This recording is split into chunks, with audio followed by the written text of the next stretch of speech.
সুপ্রিয় দর্শক, আসসালামু আলাইকুম। সবাইকে স্বাগত জানাচ্ছি আজকে গুরুত্বপূর্ণ সংবাদে। প্রথমে জানিয়ে দিচ্ছি সংবাদ শিরোনাম, পরে বিস্তারিত।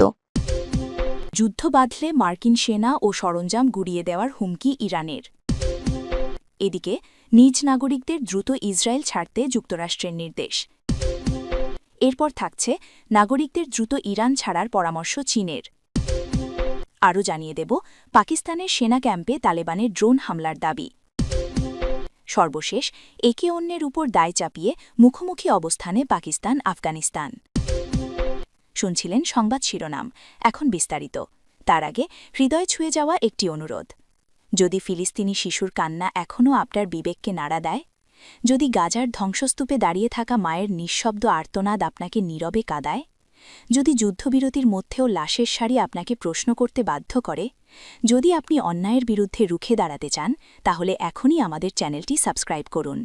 কারণ আপনার একটি সাবস্ক্রিপশন মানে সত্যের পাশে দাঁড়ানো, অন্যায়ের বিরুদ্ধে অবস্থান নেওয়া, মানবতার পক্ষে অবিচল থাকা। চলুন বেশি কথা না বাড়িয়ে বিস্তারিত জেনে নিই। যুদ্ধ বাঁধলে মার্কিন সেনা ও সরঞ্জাম গুড়িয়ে দেওয়ার হুমকি ইরানের। যুদ্ধ বাঁধলে যুক্তরাষ্ট্রের সেনাদের ওপর হামলা ও সামরিক সরঞ্জাম গুড়িয়ে দেওয়ার হুমকি দিয়েছেন ইরানের সশস্ত্র বাহিনীর জ্যেষ্ঠ মুখপাত্র ব্রিগেডিয়ার জেনারেল আব্দুল ফজল সেকারচি। যুদ্ধের দামামা কি তবে সত্যিই বেজে উঠতে চলেছে মধ্যপ্রাচ্যে? বিশ্ব রাজনীতির আকাশে ঘন কালো মেঘ, উত্তেজনার পারদ ছুঁয়েছে চরম সীমা। একদিকে যুক্তরাষ্ট্রের কড়া হুমকি, অন্যদিকে ইরানের ভয়ঙ্কর পাল্টা বার্তা। সব মিলিয়ে বিশ্ব যেন দাঁড়িয়ে আছে এক ভয়ঙ্কর সংঘাতের দ্বারপ্রান্তে। এই উত্তপ্ত পরিস্থিতির কেন্দ্রে রয়েছে ইরান ও যুক্তরাষ্ট্র। বৃহস্পতিবার যুক্তরাষ্ট্রের প্রেসিডেন্ট ডোনাল্ড ট্রাম্প সরাসরি হুমকি দিয়ে বলেন, ইরান যদি তাদের শর্ত অনুযায়ী চুক্তিতে না আসে তবে সামরিক ব্যবস্থা নেওয়া হবে। ট্রাম্পের এই বক্তব্যের পরই যেন আগুনে ঘি ঢেলে দিল ইরানের প্রতিক্রিয়া। ইরানের সশস্ত্র বাহিনীর জ্যেষ্ঠ মুখপাত্র ব্রিগেডিয়ার জেনারেল আব্দুল ফজল সেকারচি শুক্রবার ২৭ ফেব্রুয়ারি এক ভয়ঙ্কর বার্তা দেন। তিনি স্পষ্ট ভাষায় বলেন, যদি কোনো যুদ্ধ বাঁধে, মার্কিন সেনা এবং তাদের সামরিক সরঞ্জাম গুড়িয়ে দেওয়া হবে। এই অঞ্চলে যুক্তরাষ্ট্রের যেসব সামরিক অবকাঠামো রয়েছে সবই থাকবে ইরানি বাহিনীর ফায়ারিং রেঞ্জের মধ্যে। এই বক্তব্য যেন সরাসরি যুদ্ধের ঘোষণা। শুধু তাই নয়, ট্রাম্পের হুমকি প্রসঙ্গে সেকারচি বলেন, ডোনাল্ড ট্রাম্পের ঘন ঘন হুমকি ধামকি কেবল ফাঁকা আওয়াজ এবং আকাশকুসুম কল্পনা ছাড়া কিছুই নয়। এই বক্তব্য মুহূর্তেই আন্তর্জাতিক গণমাধ্যমে ছড়িয়ে পড়ে এবং নতুন করে আতঙ্ক ছড়িয়ে পড়ে বিশ্বজুড়ে। ইরানের পক্ষ থেকে আরও জানানো হয়, মধ্যপ্রাচ্যে যুক্তরাষ্ট্রের সেনা মোতায়েন, যুদ্ধজাহাজ, যুদ্ধবিমান ও সামরিক ঘাঁটির প্রতিটি নড়াচড়া খুব কাছ থেকে পর্যবেক্ষণ করা হচ্ছে। ইরানি সামরিক বাহিনীর দাবি, তারা শুধু নজর রাখছে না, বরং সম্ভাব্য যে কোনো যুদ্ধ পরিস্থিতির জন্য পূর্ণ প্রস্তুতিও নিয়ে রেখেছে।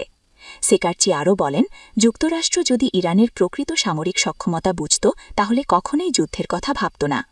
এই বক্তব্যের মধ্য দিয়ে ইরান স্পষ্ট বার্তা দিল, তারা শুধু হুমকি দিচ্ছে না, প্রয়োজনে ভয়ঙ্কর প্রতিশোধ নিতেও প্রস্তুত। অন্যদিকে যুক্তরাষ্ট্র চুপ নেই। মার্কিন প্রশাসনের পক্ষ থেকে বলা হয়েছে, ইরান ও তাদের সহযোগী গোষ্ঠীগুলো যদি উস্কানিমূলক কোনো পদক্ষেপ নেয় তবে তার উপযুক্ত ও কঠোর জবাব দেওয়া হবে। ফলে দুই পক্ষই এখন শক্ত অবস্থানে অনড়, কোনো পক্ষই আপাতত পিছু হটছে না। বিশ্লেষকদের মতে এই পরিস্থিতি শুধু দুই দেশের মধ্যে সীমাবদ্ধ থাকবে না। যুদ্ধ শুরু হলে পুরো মধ্যপ্রাচ্য অগ্নিগর্ভ হয়ে উঠতে পারে। তেল বাজার, আন্তর্জাতিক বাণিজ্য, জ্বালানি সরবরাহ, বৈশ্বিক অর্থনীতি সবকিছুই মারাত্মকভাবে প্রভাবিত হবে। বিশ্বের বড় শক্তিগুলো এই সংঘাতে প্রত্যক্ষ বা পরোক্ষভাবে জড়িয়ে পড়ার আশঙ্কা রয়েছে। সবচেয়ে ভয়ঙ্কর বিষয় হল, এই সংঘাত যদি সরাসরি সামরিক রূপ নেয় তাহলে তা সীমিত আকারে নাও থাকতে পারে। এটি দ্রুতই পূর্ণমাত্রার যুদ্ধের দিকে গড়াতে পারে, যার প্রভাব পড়বে বিশ্বব্যাপী। লক্ষ লক্ষ মানুষের জীবন ঝুঁকির মুখে পড়বে, ধ্বংসস্তূপে পরিণত হতে পারে বহু শহর, অঞ্চল জুড়ে সৃষ্টি হতে পারে মানবিক বিপর্যয়। আজ প্রশ্ন একটাই, এটি কি কেবল কথার লড়াই নাকি সত্যিই যুদ্ধের প্রস্তুতি? ট্রাম্পের হুমকি আর ইরানের পাল্টা হুঁশিয়ারি, এই দুই বার্তা কি বিশ্বকে এক ভয়াবহ যুদ্ধের দিকে ঠেলে দিচ্ছে? বিশ্ববাসী এখন উৎকণ্ঠায় তাকিয়ে আছে মধ্যপ্রাচ্যের দিকে। প্রতিটি বক্তব্য, প্রতিটি সামরিক নড়াচড়া, প্রতিটি কূটনীতিক সিদ্ধান্ত যেন নতুন করে আতঙ্ক বাড়াচ্ছে। ইতিহাস বলছে, বড় যুদ্ধ অনেক সময় শুরু হয় ছোট হুমকি আর পাল্টা হুমকি থেকে। তাহলে কি এবারও তাই হতে চলেছে? নাকি শেষ মুহূর্তে কূটনীতিক সমাধানই রক্ষা করবে বিশ্বকে এক ভয়াবহ ধ্বংসযজ্ঞ থেকে? উত্তর এখনও অজানা, তবে নিশ্চিত একটাই, ইরান ও যুক্তরাষ্ট্রের এই মুখোমুখি অবস্থান বিশ্ব রাজনীতির সবচেয়ে বিপজ্জনক অধ্যায়গুলোর একটি হয়ে উঠছে। আর এই অধ্যায়ের শেষ কোথায় গিয়ে থামবে তা নিয়ে গোটা বিশ্ব আজ শঙ্কিত ও উদ্বিগ্ন। এদিকে নিজ নাগরিকদের দ্রুত ইসরায়েল ছাড়তে যুক্তরাষ্ট্রের নির্দেশ। ইরানের সম্ভাব্য হামলার আশঙ্কার প্রেক্ষাপটে যুক্তরাষ্ট্র তাদের নাগরিকদের দ্রুত ইসরায়েল ত্যাগের নির্দেশ দিয়েছে। শুক্রবার ২৭ ফেব্রুয়ারি দেশটির পররাষ্ট্র মন্ত্রণালয় এ সংক্রান্ত সতর্কবার্তা জারি করে।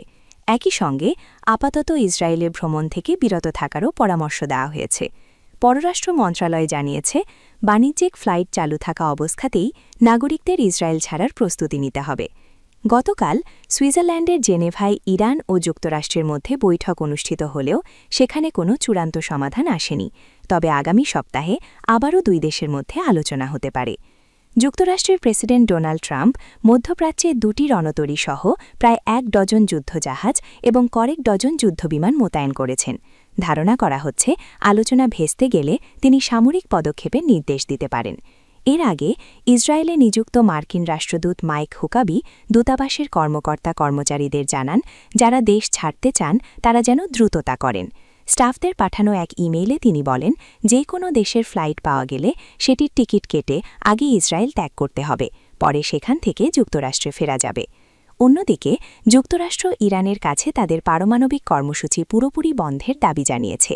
এমনকি দেশটির ৩টি প্রধান পারমাণবিক স্থাপনা ভেঙে ফেলার কথাও বলেছে ওয়াশিংটন। যুক্তরাষ্ট্রের প্রস্তাব অনুযায়ী নতুন কোনো চুক্তি হলে তা অনির্দিষ্টকালের জন্য কার্যকর থাকবে।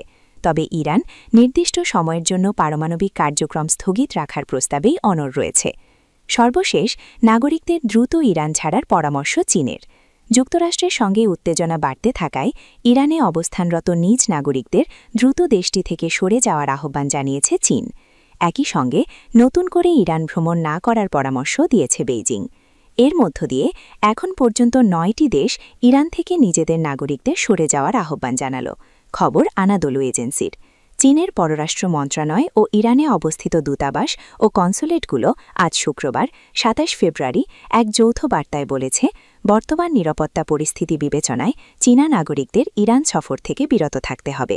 এই বার্তাটি চীনের সামাজিক যোগাযোগ মাধ্যম প্ল্যাটফর্ম উইচ্যাটে প্রকাশ করা হয়। চীনা সরকারি দৈনিক গ্লোবাল টাইমস জানিয়েছে, যারা ইতোমধ্যে ইরানে আছেন তাদের সর্বোচ্চ সতর্কতা অবলম্বন করে যত দ্রুত সম্ভব দেশ ছাড়ার নির্দেশ দেওয়া হয়েছে। এদিকে দূতাবাস কর্মীদের আজই ইসরায়েল ছাড়ার পরামর্শ দিয়েছে দেশটিতে নিযুক্ত মার্কিন রাষ্ট্রদূত মাইক হাকাবি। আজ শুক্রবার সকাল 10:14 পাঠানো এক ইমেইলে হাকাবি লিখেছেন, কোনো কর্মী বা তাদের পরিবারের সদস্যরা যদি ইসরায়েল ছাড়তে চান তাহলে আজই চলে যাওয়া উচিত। এদিকে ইরানের সঙ্গে যুক্তরাষ্ট্রের উত্তেজনার মধ্যে তেল আবিবে ফ্লাইট স্থগিত করছে আন্তর্জাতিক একাধিক বিমান সংস্থা। এরই মধ্যে বেশ কয়েকটি দেশের সরকার তাদের নাগরিকদের ইরান ও ইসরায়েল ভ্রমণে সতর্কতা জারি করেছে। নেদারল্যান্ডের প্রধান বিমান সংস্থা KLM আমস্টারডাম তেল আবিবে ফ্লাইট স্থগিত করার ঘোষণা দিয়েছে। সংস্থাটির একজন মুখপাত্র বলেছেন, নিরাপত্তা উদ্বেগের মধ্যে তেল আবিবে ফ্লাইট পরিচালনা করা এই মুহূর্তে সম্ভব নয়। পরমাণু ইস্যুতে পরোক্ষ আলোচনার মধ্যে সাম্প্রতিক সপ্তাহগুলোতে যুক্তরাষ্ট্র পারস্য উপসাগরীয় অঞ্চলে সামরিক উপস্থিতি জোরদার করেছে। ইরানের পারমাণবিক ও ক্ষেপণাস্ত্র কর্মসূচি বন্ধে চাপ বাড়াতে সম্ভাব্য সামরিক পদক্ষেপের ইঙ্গিত দিয়েছে দেশটির ডোনাল্ড ট্রাম্প প্রশাসন। অন্যদিকে তেহরান অভিযোগ করেছে, ওয়াশিংটন ও ইসরায়েল হস্তক্ষেপ ও সরকার পরিবর্তনের অজুহাত তৈরি করছে। ইরান হুঁশিয়ারি দিয়ে বলেছে, যে কোনো সামরিক হামলার জবাব তারা দেবে এবং পারমাণবিক কর্মসূচিতে কোনো সীমাবদ্ধতা এলে তার সঙ্গে অবশ্যই নিষেধাজ্ঞা প্রত্যাহারের বিষয়টি যুক্ত থাকতে হবে।